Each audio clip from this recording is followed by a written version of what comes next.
Hi everyone. This is going to be kind of a serious video. I'm going to talk about music too, but it's kind of there's like 3 or 4 things I would like to talk about with my viewers. And the first thing, and I'm not promoting this company, Adobe.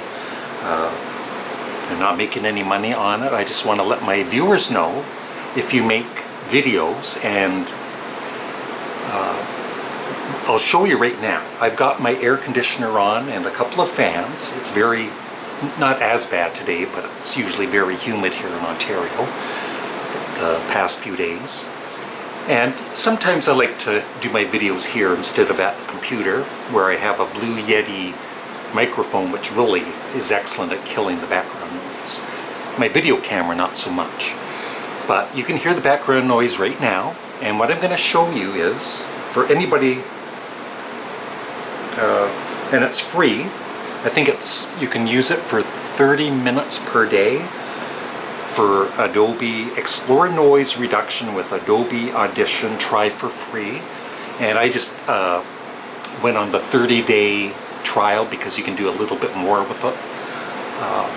I think it kind of killed the background noise a bit too much, and so I'm gonna try that. So anyway, here's, like I said, filming with my video camera, and this is me using the Adobe Audition. And there we go. Can you hear any background? Maybe a little tiny bit, but it's probably much better. So that's out of the way. And the last thing I want to talk about is, in my community a couple of days ago, it's not there anymore, but I posted on my Canadian Studmuffin channel a poll saying, after the Beatles and Sparks, who is my 3rd favorite band as of today? Answer. Well, I said answer in tomorrow's live chat, but nobody asked, so I didn't bring it up. So it is between Yes, Blue Oyster Cult, Can, Grand Funk Railroad, and Led Zeppelin. And 36% of you thought it was Yes. 13% thought it was Blue Oyster Cult. 11% thought it was Can. 23% thought it was Grand Funk Railroad, and 17% thought it was Led Zeppelin. Is 280 votes when I deleted it.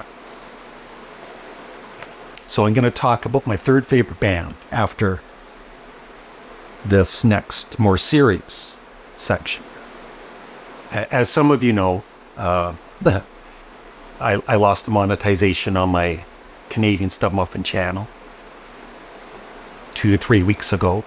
And, that day, it was a really bad day for me. I was already having other personal, not issues, but I was already upset with a couple of other personal things.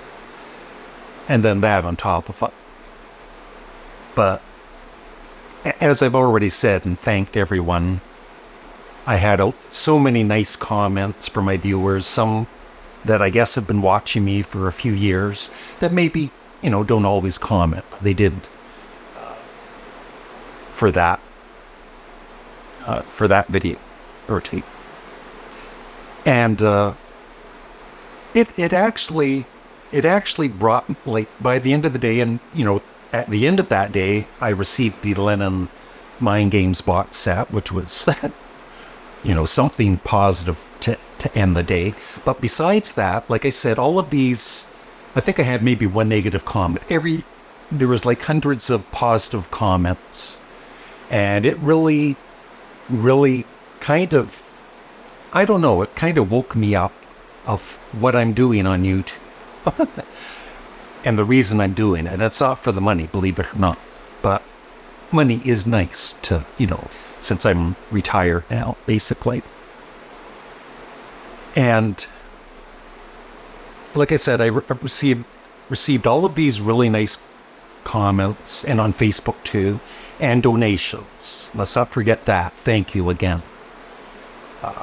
And everything's much better now. Except, no monetization on my main channel.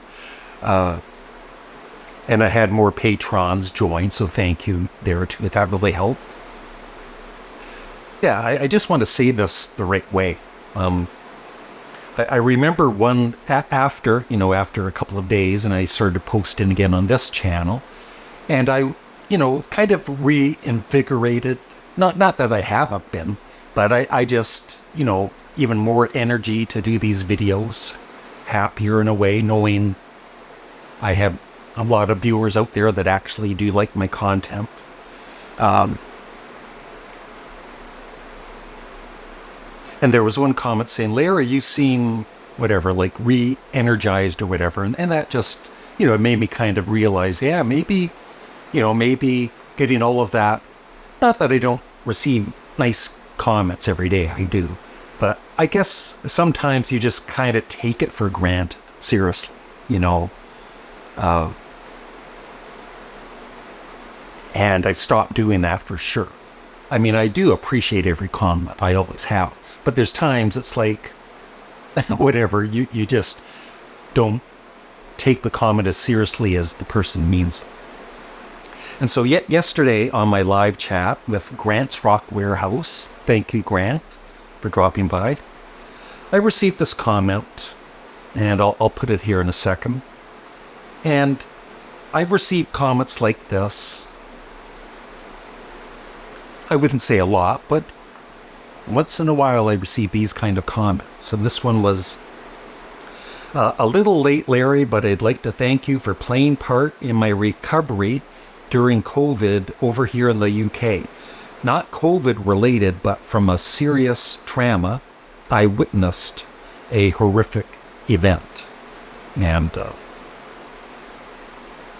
And so, yeah, I thanked him. I apologized, said sorry to hear that, but glad I could help out in some small way.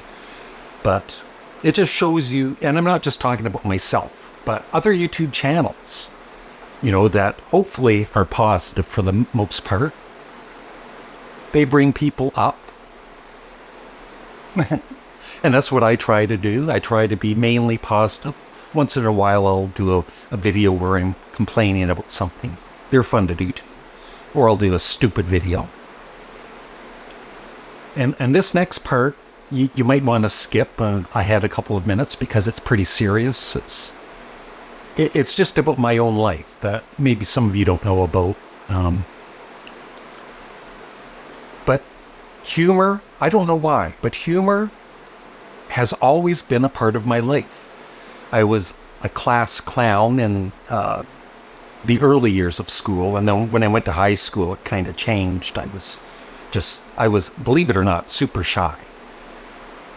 But I loved making people laugh. And during all of this, I had some trauma myself. When I was like 16, probably started when I was like 16 years old, 17, 16, maybe 15, 58. No, I was like 14 years old. My mom, who passed away in 1976, when I was 18, she had nervous breakdowns, right? And it would be, if she wasn't in the hospital, she'd be at the house, kind of walking around, like almost in a dream state, like just not being herself. And that was scary for me. And this is the part where you might want to skip ahead a little bit, like for a minute or so. And, there was one day I found my mom on the couch, and she had slit her wrist, and I also drank some Javix. And I was by myself when I discovered her. There was nobody else home. So that's trauma too, right? And I think, I never did get, I should have seen I probably still need to see a counselor about trauma. A lot of people do. And thankfully my mom did survive that, hurting herself. But she did pass away from a heart attack, like I said, when I was 18. And then my first wife, Nancy, passed away from cancer when she was 40. We were married for 20 years. We have 2 sons, Ryan and Michael.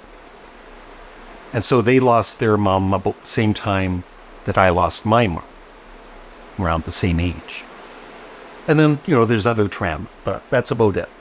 But I just want to say, that's why I try and be positive, laugh at things, and be really stupid and silly, because I've had the other side of life. That's pain. Yeah, like my second marriage, where my second wife decided the marriage was over. And, at that time, it really killed me. And now it's like, I'm glad it happened with Molly. But, we all go through horrible things. And, my cat, Jinx, passed away. My dog, Elmo. People passing away, right? And animals. So we all go through that. But like I said, that's why I try and be positive on YouTube and have humor. And sometimes the humor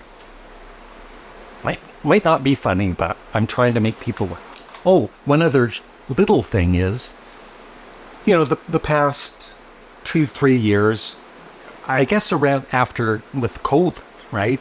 There were times I was kind of down, and gaining some weight. I definitely have gained weight in the last 3 years, and not working doesn't help. But I've been going for a walk almost daily, not every day, but you have to kind of break it up.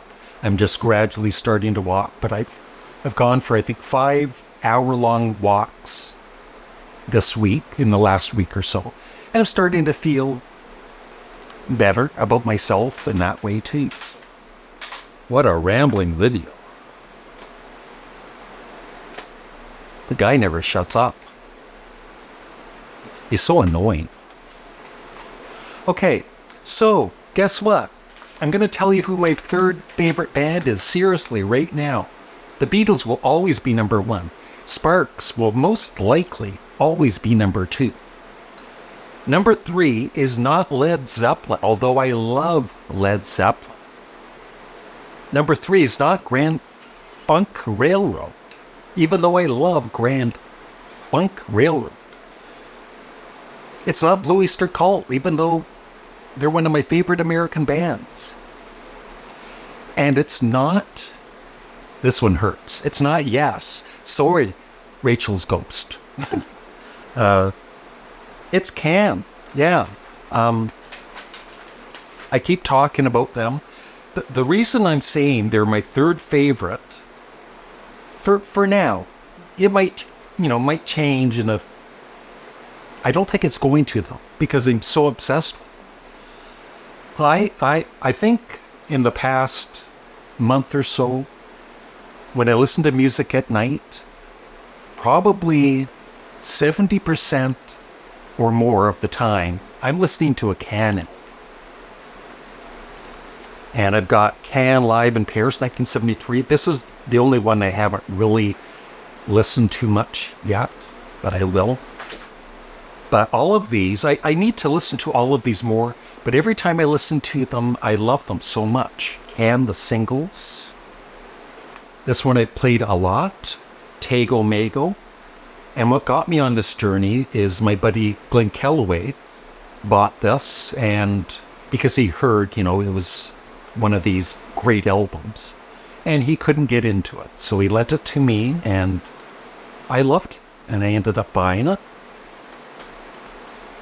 And then Can Delay, their very, very first album before their debut.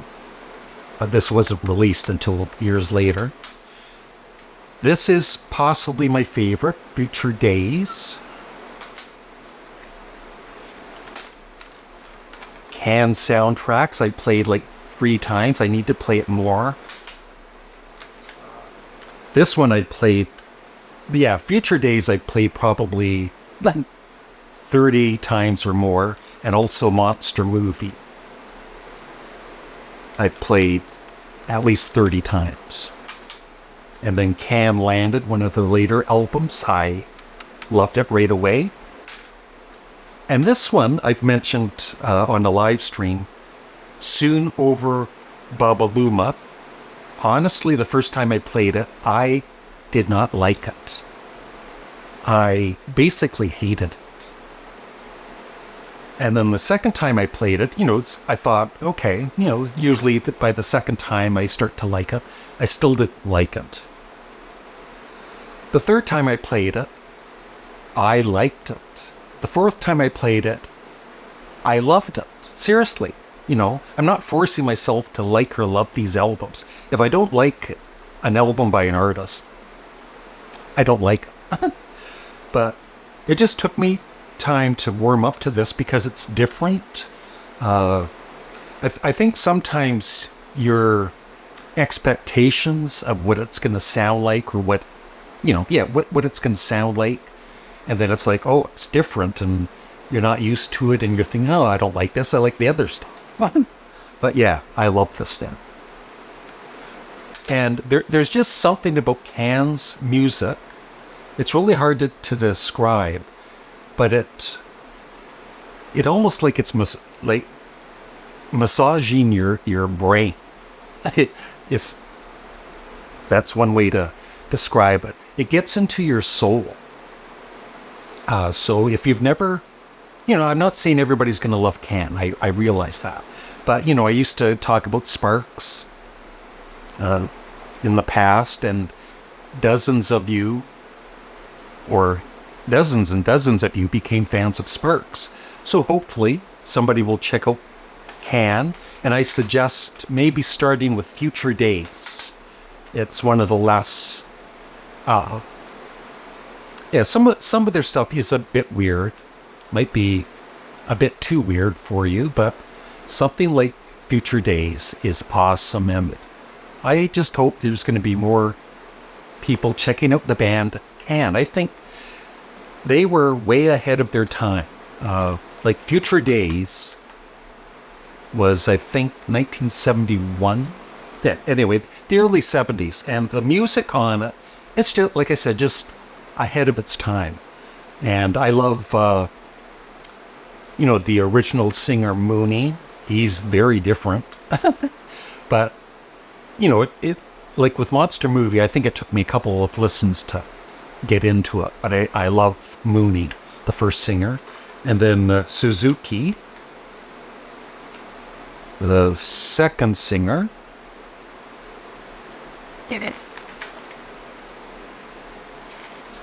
I love his vocals too. And then he left, like I said, and then I still enjoy the later albums with those two original singers. So that's it. Yeah, Can is my third favorite band as of today. Check them out. Thank you. Bye.